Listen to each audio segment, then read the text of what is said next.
It's the final percent. The final percent. Yeah.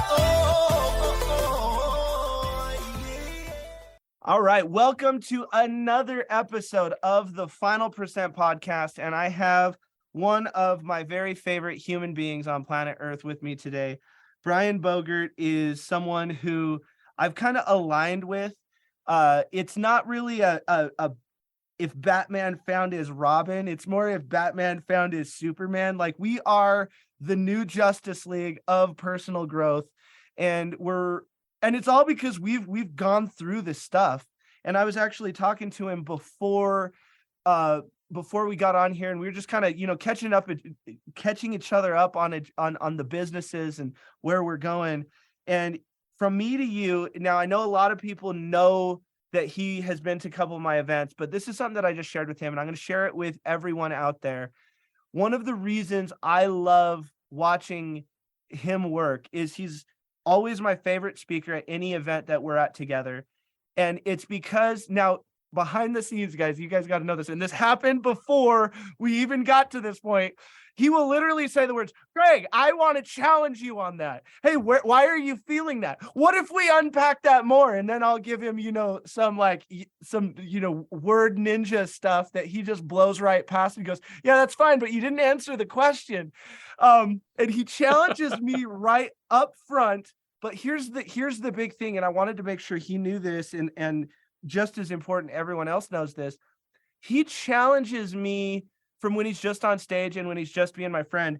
And we were talking about a certain situation that I have that I'm struggling with. And, he's someone that I can open up enough with to where I can give him all the data points and he can ask this. And one of the things that I said, I feel like I need to protect these people from this situation. I feel like they're this, that, or the other. This is his response, and this is how you know you got the right people around you. He says, "Greg, you don't have to find the fight to protect the people. You can just," he goes, "there's no doubt in my mind that you can stand there and you'll take the bullets and you'll help them and everything. But now listen to me when I say this, everyone." He says, "You do not have to find the fight to protect the people." And I'll tell you, that is what I needed to hear in that moment, because he and I are kind of connected, and he was sensing my pain, and he was sensing a lot of stuff that I was going through. I had a little bit of trash, dare I say, still trying to take it out, dare I say. But I was turning a little bit into Oscar the Grouch. But, and then he said, the root word of suffer in Latin is to carry. And he's like, "You're carrying a lot right now, and I can see it." And, I wanted to kind of edify him a little bit with that, so that everyone who thinks that quote unquote gurus exist, every time someone goes, "Yeah, but you're a guru, Greg." No, I'm not. Gurus, just so you know, don't exist. And we all need help.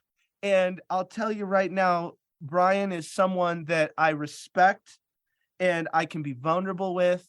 And, someone who I can lean on and do and have leaned on, and someone that I am excited to go down the rabbit hole in the trash can, dump out the trash, do all of that in this episode so that you can get brought into his world a little bit. Because I'm telling you guys right now, I am going to introduce you right now to one of my very favorite humans, coaches, trainers, and speakers, Mr. Brian Bogert. Thank you so much for joining us, buddy.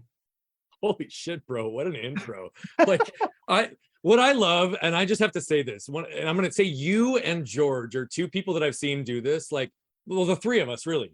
We freestyle introductions based on our heart, our experience, and what's right in front of us. We don't read bios. We don't and dude, received. Thank you. That was, I'm like, I wish I could just carry you around with me everywhere I go. And you set me off on stage, and we're going to be golden, bro. Yeah, I feel the same way. And one of our mutual friends that actually you introduced me to, George Bryant, who lit the stage on fire at our last event that we had. I was just like, he is melting everyone's brains. Oh, yeah. And, this is one of the things that I'd like everyone to hear when I say this, I have a tremendous amount of respect for George, sure, a ton of respect for Brian. And one of the reasons is they are not scared to connect people. Now, there's a lot of people out there, I guarantee you, who would not want to connect you with a Brian or with a George because they're going to be scared. Oh, I don't really want them on my stage because they might, upstage me, or they're going to steal my thunder or whatever.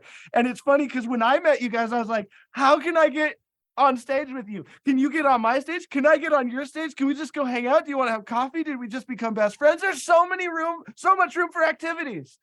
And only if we get bunk beds, bro. Only if we get bunk beds. Yeah. And that's the biggest thing, being able to, recognize when someone goes into their superpower and clap and be excited and be excited for them, be excited for the other people in the room. But just like what I told everybody, when I was talking is, far and away the stuff that I really need in my life, because, I identify with so much of the things that you talk about with triggers and trash, because, I came from an extraordinarily poor home. I was made fun of. I never had the Nintendo. I never had the nice stuff. I was always like the, basically like the trailer park kid, like, let's not hang out with him. Nobody ever wanted to come over for a sleepover at my house. That's just not the way it was going down. My mom and I lived in a car for my first year of high school. Like, we lived in a 1984 Pontiac Sunbird. And it's funny, you specifically, and this is something that, everyone can know about me now, you have fundamentally changed so much about me through transference and through like passive challenges, like what I was talking about, because, I'm always looking for the limited edition thing. I'm always looking for, that really rare thing, the unique thing. And then I want to go tell people that, oh, I got the limited edition thing.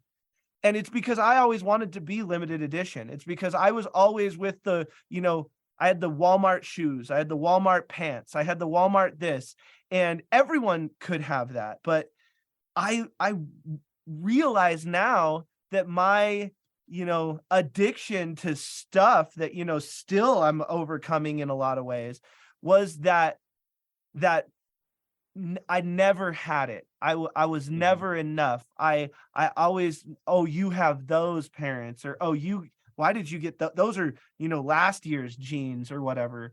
And it's so funny, man, from the first time I heard you speak and we had a chat, I mean, you fundamentally started changing my life and how I viewed my own stuff. Cause I was like, is that why I like limited edition stuff? Is that why this is that why I want this? Is that why, and I've been working on this. It hasn't completely gone away, but when I had I had a really expensive car, but how I used to talk about the car is I would say, yeah, that car right there that looks like the Batmobile? Yeah, it's $220,000. Okay, check this out. When's the last time anybody with a Honda Civic ever looked at you and said, yeah, check that out, that's $25,000? No, it's like, why did they need to know the price? Yeah. They needed to know I had it. They needed to know that I was that person. And, this really started changing early on. I mean, we're talking about within the last 3 years where and this is why, because you always challenge me, man. And that's why I had to let you know, I'm like, dude, just with the way you move and the way that you talk and you help people through trash and triggers, I mean, you've challenged me on so many more levels than I think you realize. And the reason why I want to be so vulnerable right now is to make sure that everyone knows, gurus don't exist. Like, I'm not a guru. I am well-read, and sometimes it's very much a state of do as I say, not as I do. And I'm doing the best I can, just like everyone else. But it's people like you that are the real gold and the real wealth of life, on the people who can say, hey, you didn't answer the question. Whoa, Brian, I wasn't ready for you to know that I did that to you. And so I just, thank you for, helping me along on my journey. and in a lot of ways taking out trash I didn't even know existed. And that's kind of your specialty, right? Yeah, it is. It is. But, you know, I do want to tell you, I mean, I think it's interesting because we've walked some pretty tangential paths. So we've had lots of different unique experiences in life. I think we both didn't come with a silver spoon, right? We both had to work for a whole lot. And, you know, I grew up in an area where I paid $4,000 for my first car. And one of my best friends was given a 700 series BMW for her first car, right? Like that was my comparison point, right? And then a whole variety of other things with my story and with so many pieces in my life. But, you know, I really didn't have a healthy model of what human connection looked like, right? But what I had a model of is what I could acquire in terms of the what's in my world, what house, what car, what amount of money, what amount of things, what, like all of it. And in my seek of chasing what, I lost the ultimate thing, which was who I was. It cost me the ultimate price. But here's the crazy part about all of it, right? All I was doing was trying to find connection and love through validation and performance. Like so many other people that are impacted by shame. Say that again. You were trying to find connection and love through validation and performance. And the reality of it is there's so many people that are rooted in some level of lack of self-worth or shame or what have you, in so many ways, just are subtly nuanced down this path of, again, learning to receive love and connection through validation and performance.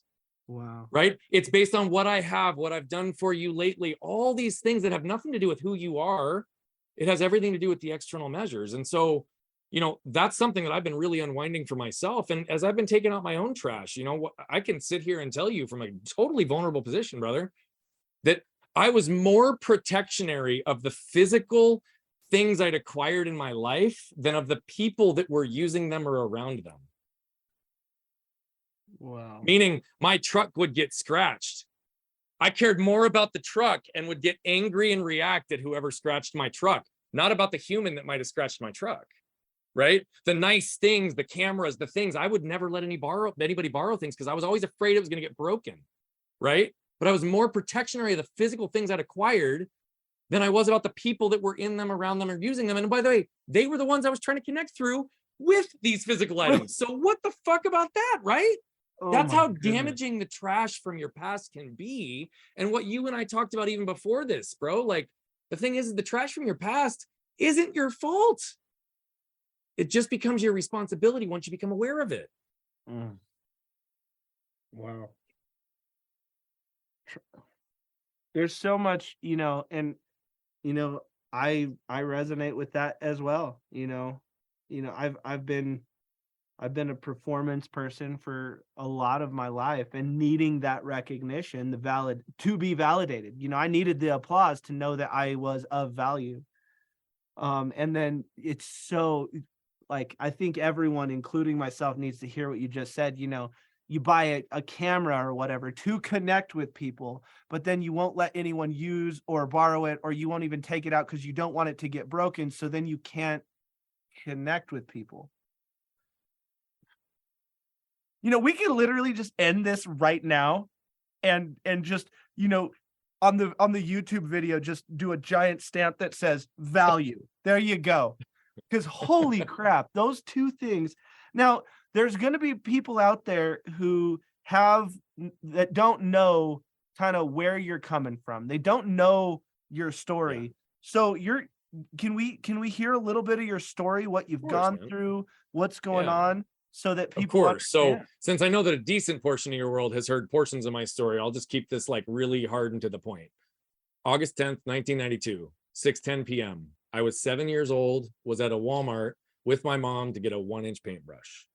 And as I was standing next to her car, waiting for her to unlock the doors, a truck came out of control, hit my car, knocked over me, ran over my stomach, giving me a tire track scar on my stomach and tearing my spleen and continuing on to completely sever my left arm from my body. Next thing my mom hears, she is my brother's voice, and it's saying, "Hey mom, Brian's arm is over there 10 feet away." And so I have to pause, and I always have to acknowledge not only my mom, because I wouldn't be here without her, but there was a nurse that walked out of the store right when this took place. And there was a lot more validity brought to the story this last August because I got to meet this woman on the 30th anniversary of the accident within 2 hours of when it would have happened for the very first time.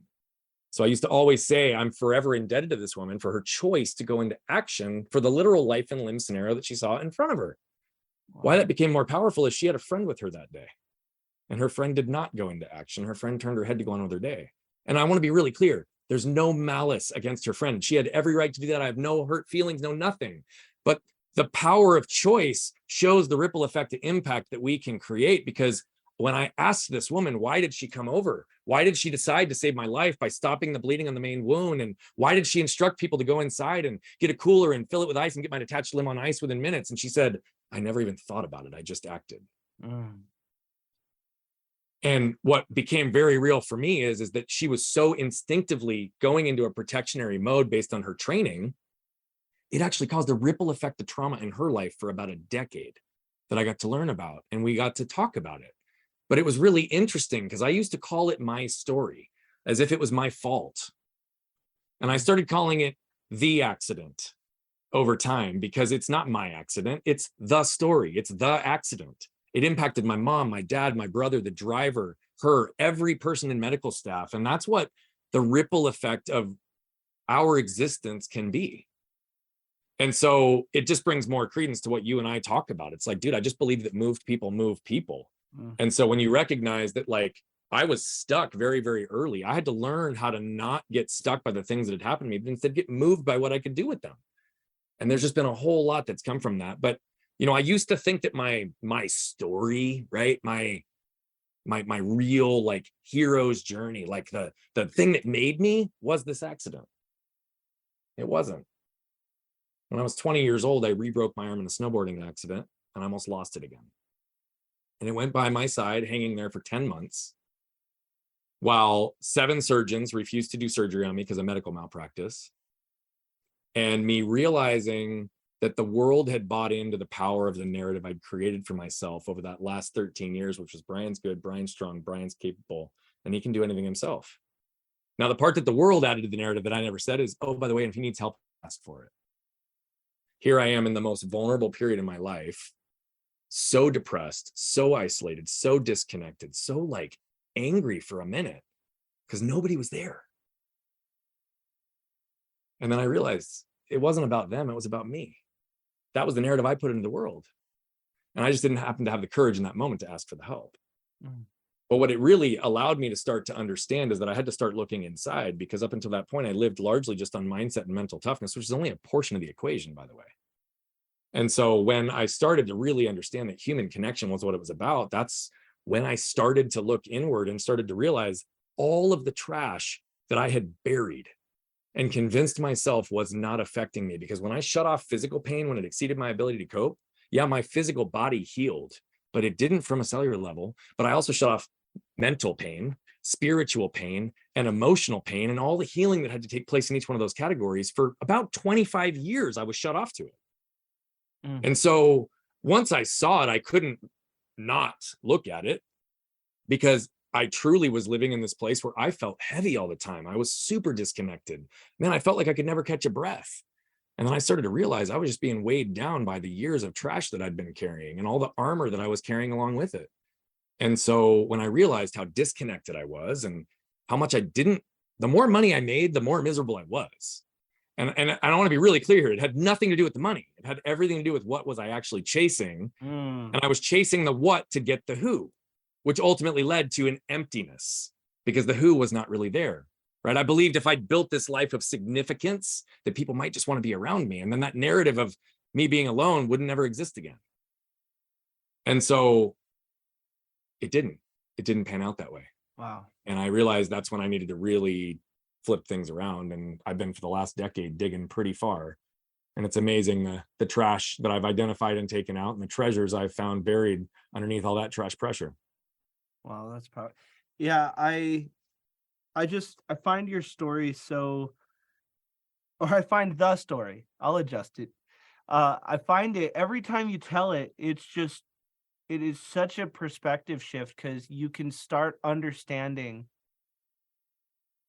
what is important in life, and the what that we think we're chasing is so different. I recently heard a story that kind of reminds me of this, of when you get into like the dopamine chase, that this society is promoting. He said, have you ever noticed if someone drives a Ferrari, you don't actually care about who they are. You care about one of two things, usually just the Ferrari, because you're like, wow, it's a Ferrari. Everyone thinks Ferraris are sexy because they are. Cool, good talk. But he goes, the next question that you ever have about the person is, what do they do? Yeah, I wonder what they do. They don't care who you are. Yep. They only care, what do they do? Oh, they're probably a lawyer. Oh, they're probably a tech person. Oh, they probably got into Bitcoin at the right time.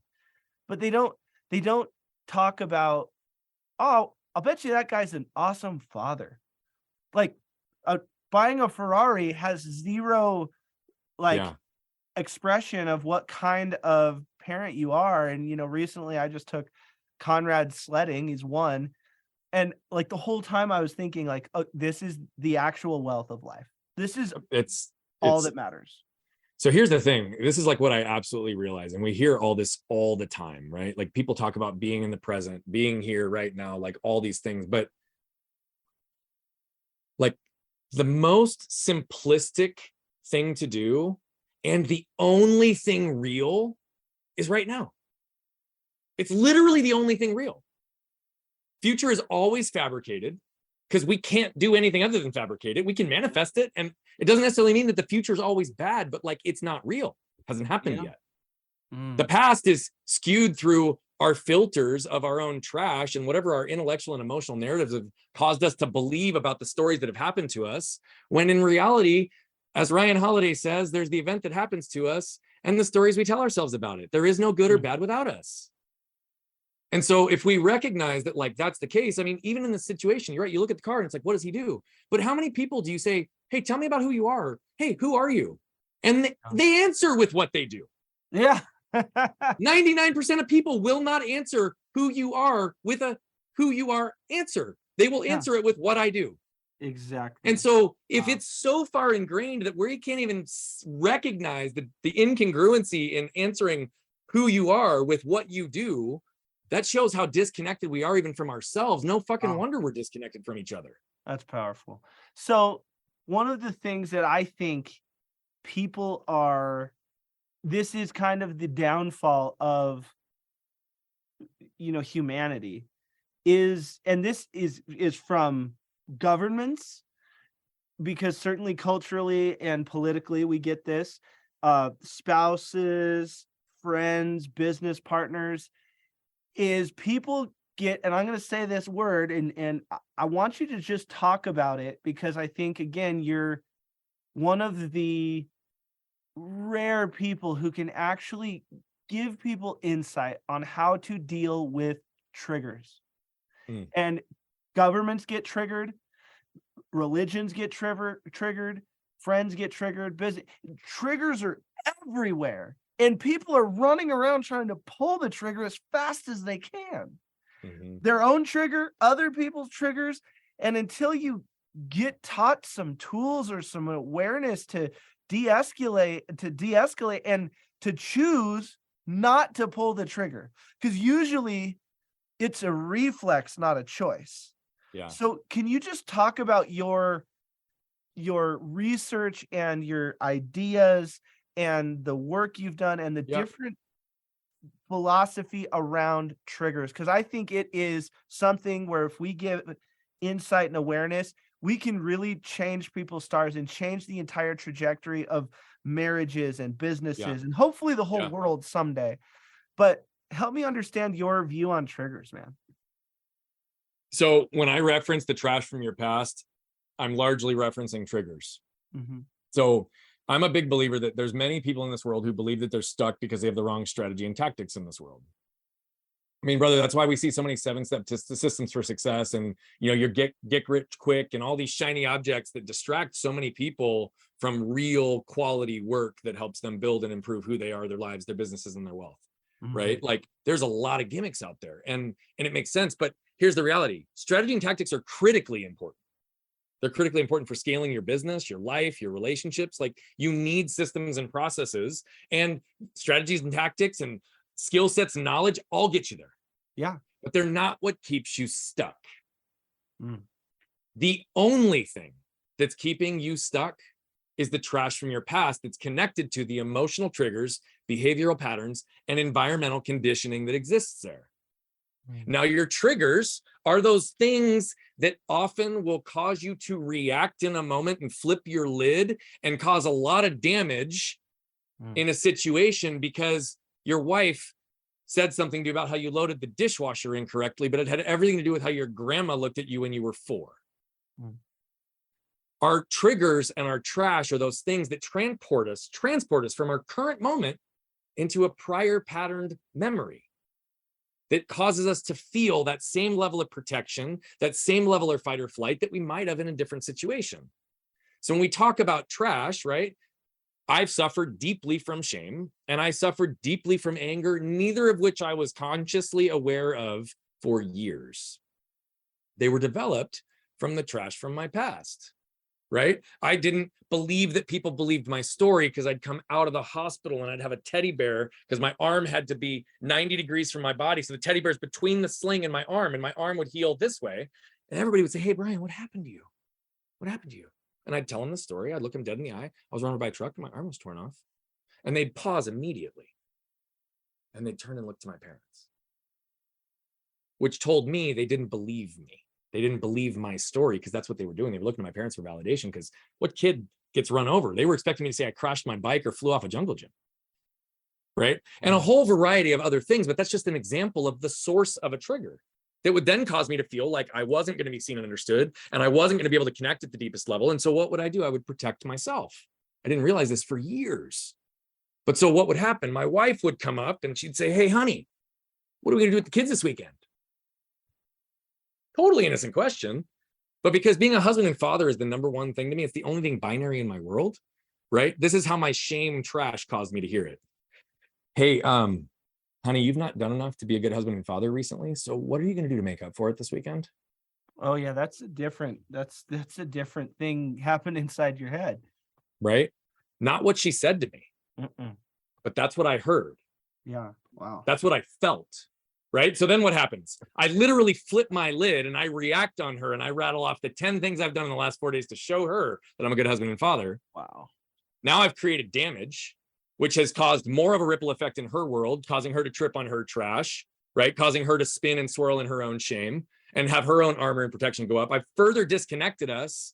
And now I require extra levels of energy from me to create repair to hopefully neutralize and diffuse the whole situation so we can just move forward.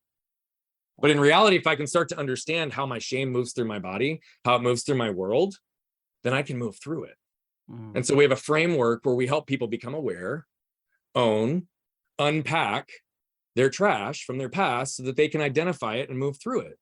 And then we've got a process to flip our lid, but not in the way that we're going to react. We're going to flip our lid and just take a look at what's risen to the top, objectively and non-judgmentally. That's good. Right? So that we can be in that moment and we can real time scan our can and understand what's affecting us in this moment so that we can move in that last stage.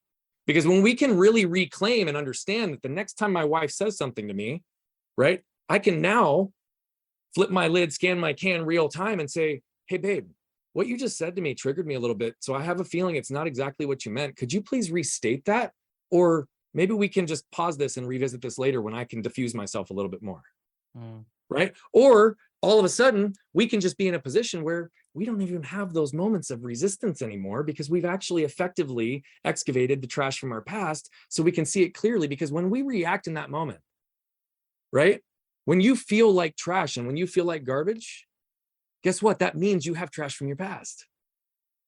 If you ever have anything on the negative spectrum of emotions that you exist in, that you live in, that you feel and experience, that's tied to trash from your past. You don't need to live there. You don't need to experience that.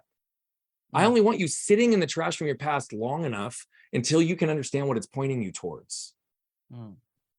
Because it's about how do we extract and excavate, but also truly almost all of our treasure is buried and hidden behind the trash.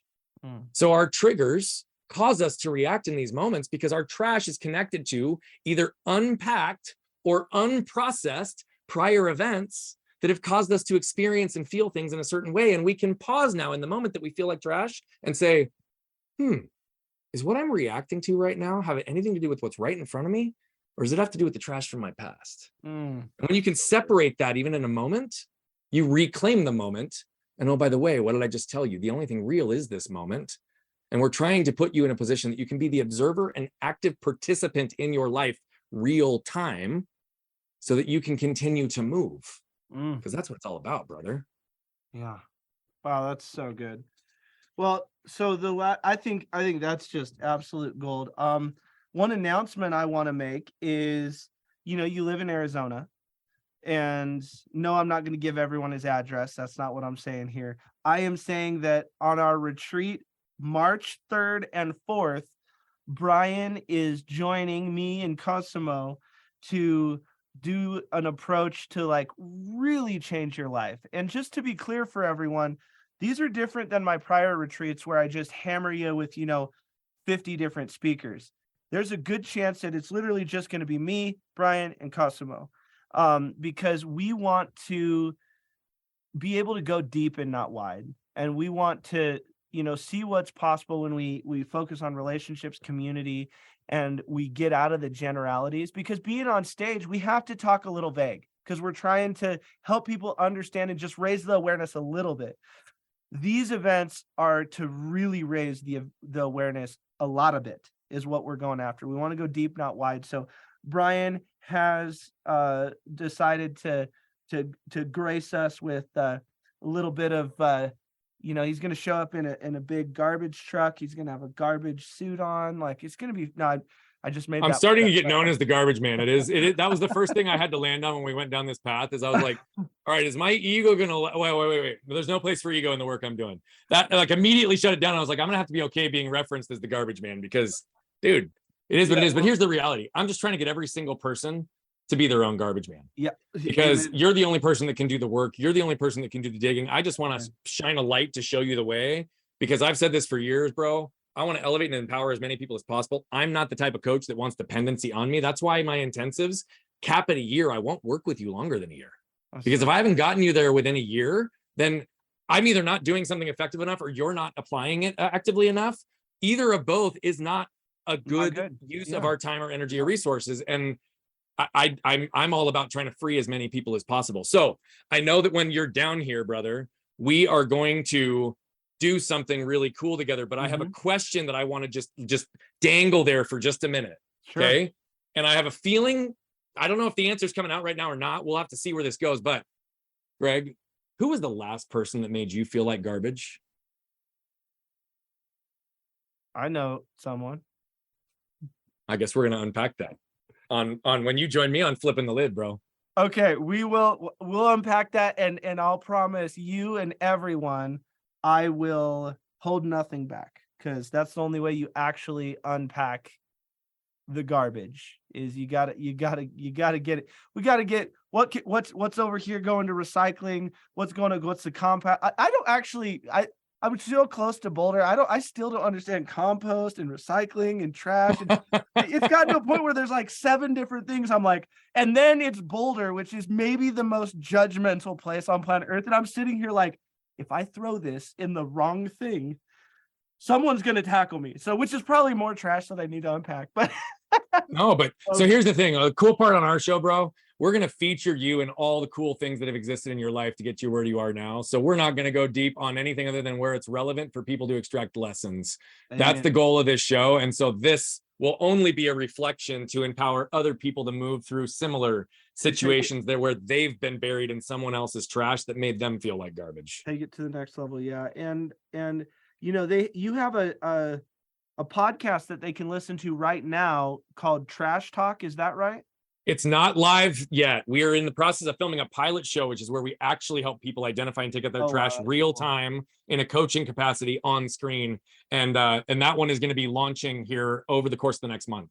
Oh, wow. That's cool. And then the next one that's coming out is going to be called Flipping the Lid. And that's what you're going to be on, my friend. Okay. Yep. That's so, and then right now, what's the best way for anybody to get into contact with you to, what, like, cause I know every time I ask people this, some people will just be like, just hit me up on X, or it's like they give me like 19 things, a gazillion different things, but they're not actually active on like, you know, MySpace, you know? Yeah. What's the best way for people to interact with you so that they can stay up to date on what's going on with Brian? Yeah, only because I know your speed to delivery on this. I would love to be able to say we're literally in a few days launching the landing page for takeoutyourtrashchallenge.com.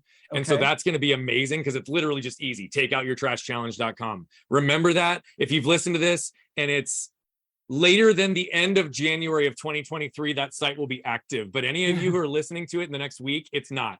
So everyone else, listen to this answer. I'm at Bogert Brian on any social media channel. And I am on pretty much the major 4. So if you want to find us, it's the best place to reach us. And then again, I could give you 50 other resources, but let's start with those 2. Awesome. Well, and that's the thing, you know, we'll put your website and the major 4 in our description of this. And, you know, I'm excited to be on your show to see what we can unpack and where we go. Cause I'm both really excited and a little like, I don't get nervous with interviews, but man, you really go there, man. You're a great coach and a great interviewer, and you've already gone there with me multiple times. So I know what you're capable of, which excites and terrifies me at the same time. Well, so here's the beautiful part, and this is what I want you and anybody to ever hear. My goal on this show is only to make everyone the hero of their own journey and their own story. And so I think that understanding it from a place of objectivity and non-judgment, there's nothing to be afraid of, because all I'm trying to feature for you is a place where I can demonstrate empathy and compassion and reflect back to the world the power of your story. Because again, we talk about suffering. Suffering exists in 4 places, brother, right? It's the things that are left unsaid, the things that we lack permission to feel or say, the things we lack the words to articulate or understand, or the things that are left undone.